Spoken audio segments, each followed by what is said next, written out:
Cada día en Virtus te contamos la vida del santo que ilumina esta fecha. Hoy recordamos a Santa Escolástica, su misión, sus milagros y su legado de fe.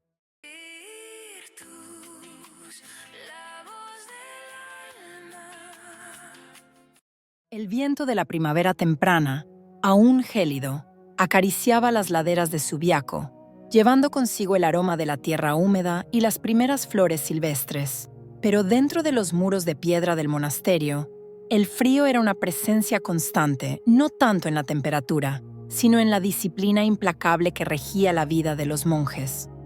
Entre ellos, Benito de Nurcia, el joven abad, de mirada penetrante y voluntad de hierro, comenzaba a forjar una nueva forma de vida religiosa, una que buscaba la santidad en la humildad, el trabajo y la oración. Su hermana, Escolástica, observaba desde pequeño monasterio que había fundado cerca, un reflejo de la llama que ardía en su hermano, pero con una luz propia, más suave, más contemplativa. Ella no se sentía llamada a la austeridad radical de la regla benedictina, sino a un servicio silencioso, a una caridad que florecía en los pequeños detalles. A menudo, Escolástica visitaba a Benito, no para discutir teología o la administración del monasterio, sino para compartir un silencio lleno de comprensión, un lazo invisible que los unía más allá de las diferencias en sus vocaciones. En sus ojos, Benito veía una pureza inmaculada, una fe inquebrantable y un amor fraternal que lo sostenía en sus momentos de mayor dificultad. Pero en el fondo, Escolástica anhelaba algo más que visitas esporádicas.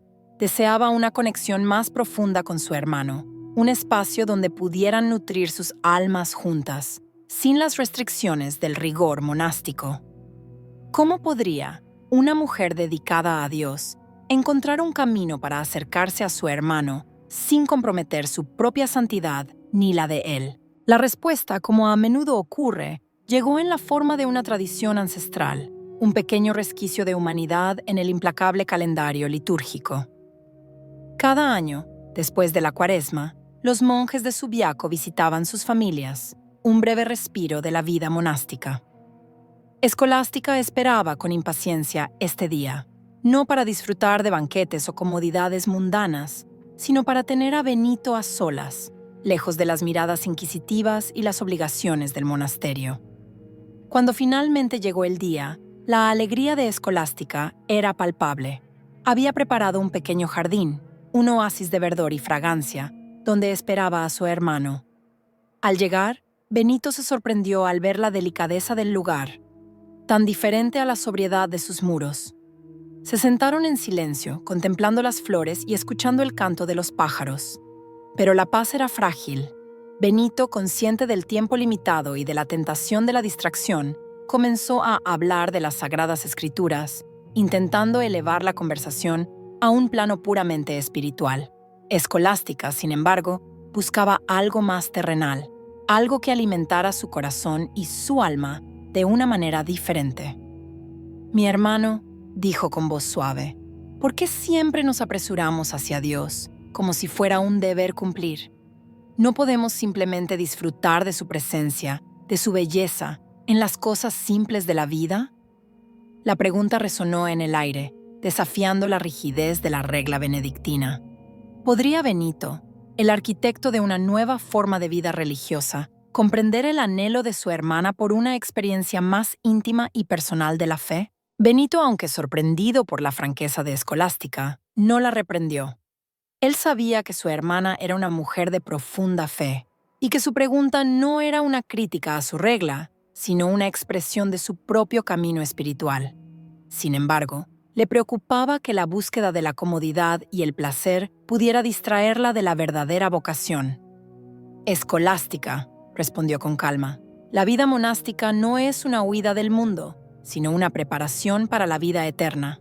Debemos renunciar a los placeres terrenales para poder abrazar las alegrías del cielo. Pero Escolástica no se dejó intimidar. ¿Y no crees, hermano, que Dios se manifiesta también en la belleza de la creación, en la alegría del corazón, en la compañía de los seres queridos? Continuó, señalando una colmena laboriosa en una rama cercana. Mira a esas abejas, trabajando incansablemente para producir miel, un regalo dulce y nutritivo. ¿Acaso su trabajo es menos valioso porque es agradable al paladar? Benito observó la colmena, meditando sobre las palabras de su hermana. Comenzó a comprender que la santidad no se limitaba a la austeridad y la disciplina, sino que podía florecer en la diversidad de los dones y las vocaciones. De repente, el cielo se oscureció y una tormenta se avecinó. Los monjes, que regresaban del campo, se apresuraron a buscar refugio. Benito, consciente de la distancia entre el jardín de Escolástica y el monasterio, le dijo: «Debo regresar, hermana. La tormenta nos impedirá vernos pronto». Pero Escolástica, con una determinación silenciosa, se negó a dejarlo ir. «No, hermano», dijo. «Espera. La tormenta es fuerte y el camino es peligroso. Pasaremos la noche aquí, juntos, en oración». ¿Sería la tormenta una prueba, una oportunidad para que ambos hermanos profundizaran su fe y su conexión? ¿O una señal de que sus caminos, aunque cercanos, eran fundamentalmente diferentes? Benito, aunque reacio a romper su regla, no pudo ignorar la súplica de su hermana. La tormenta rugía con furia y el monasterio parecía lejano e inalcanzable. Se refugiaron en una pequeña cabaña de piedra, donde Escolástica había preparado un fuego acogedor y una humilde cena.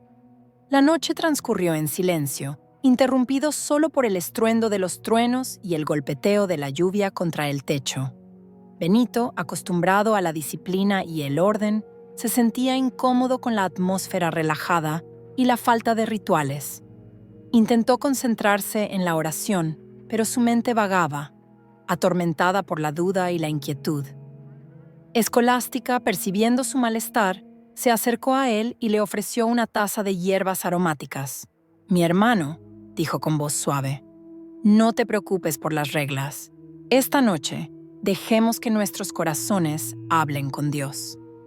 Benito aceptó la taza, sintiendo el calor reconfortante del líquido en sus manos.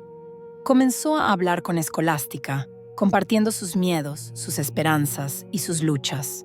Ella lo escuchó con atención, ofreciéndole palabras de aliento y sabiduría. Poco a poco, la tensión de Benito se disipó y se sintió envuelto en una paz profunda y serena. La tormenta, en lugar de ser una amenaza, se convirtió en un catalizador para la reconciliación y la comprensión mutua. A medida que la noche avanzaba, ambos hermanos se sumergieron en una oración conjunta, una que trascendía las palabras y las formalidades, y que conectaba sus almas directamente con la divinidad. En ese momento, Benito comprendió que la verdadera regla no estaba escrita en piedra, sino grabada en el corazón. Sería esta noche un punto de inflexión en la vida de Benito, un momento que lo llevaría a reevaluar su enfoque de la fe y la espiritualidad. Al amanecer, la tormenta había cesado, dejando tras de sí un mundo lavado y renovado. El sol brillaba con fuerza, iluminando las gotas de lluvia que colgaban de las hojas y las flores. Benito y Escolástica salieron de la cabaña, sintiéndose rejuvenecidos y fortalecidos. Benito, con una nueva perspectiva, abrazó a su hermana con afecto.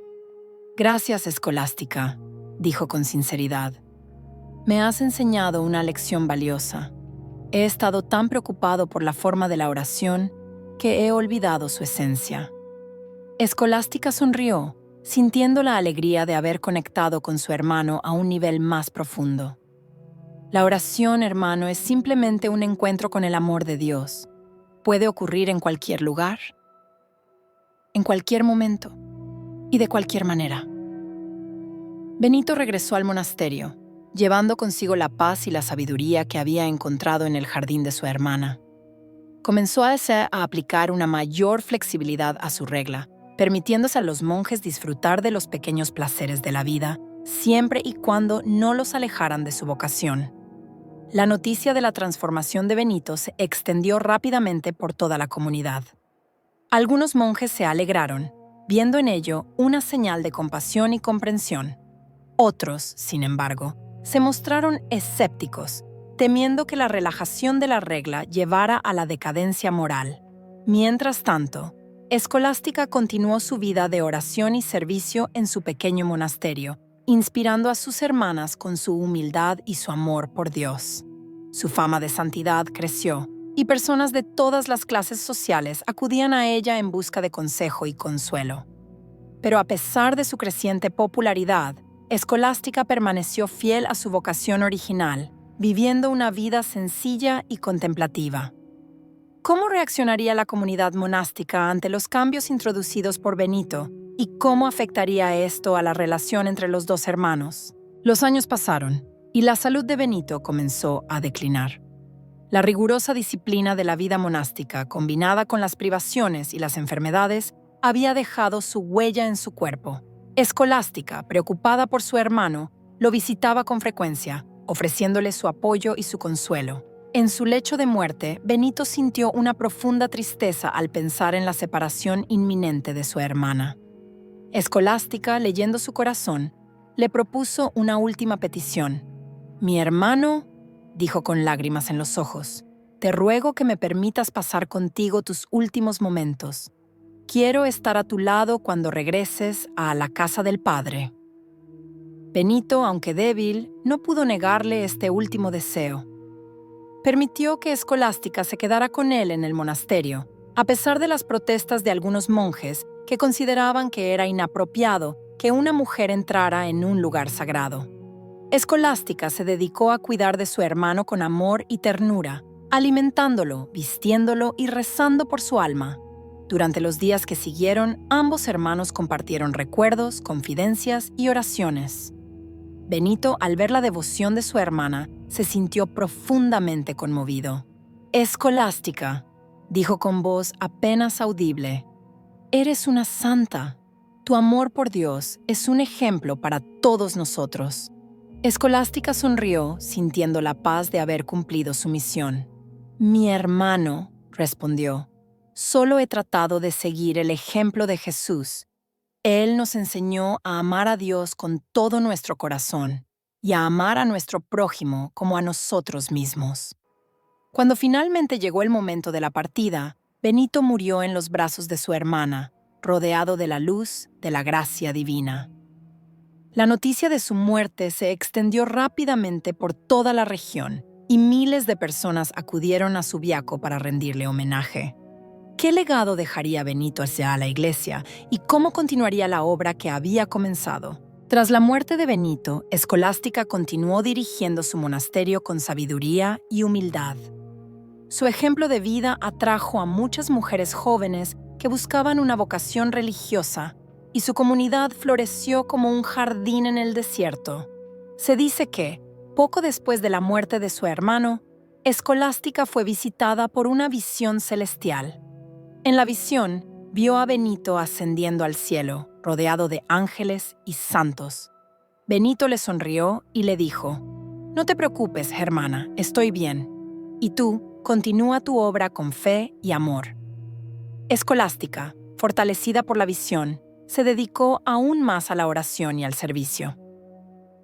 Su fama de santidad creció y se le atribuyeron numerosos milagros.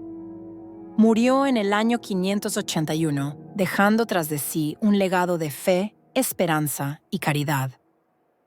Su fiesta se celebra el 10 de febrero y es recordada como la patrona de las hermanas benedictinas, las escuelas y los estudiantes.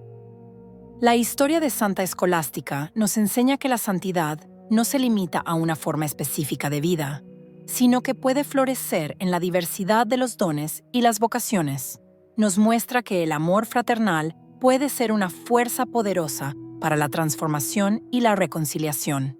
Y nos recuerda que, al final, lo que importa no es la forma de la oración, sino la sinceridad del corazón.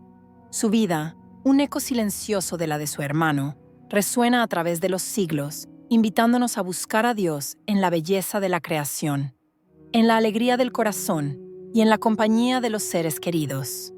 La tormenta que unió sus almas se convirtió en la calma eterna de la santidad compartida. Cada día compartimos una historia diferente, así que no olvides seguirnos para no perderte la próxima.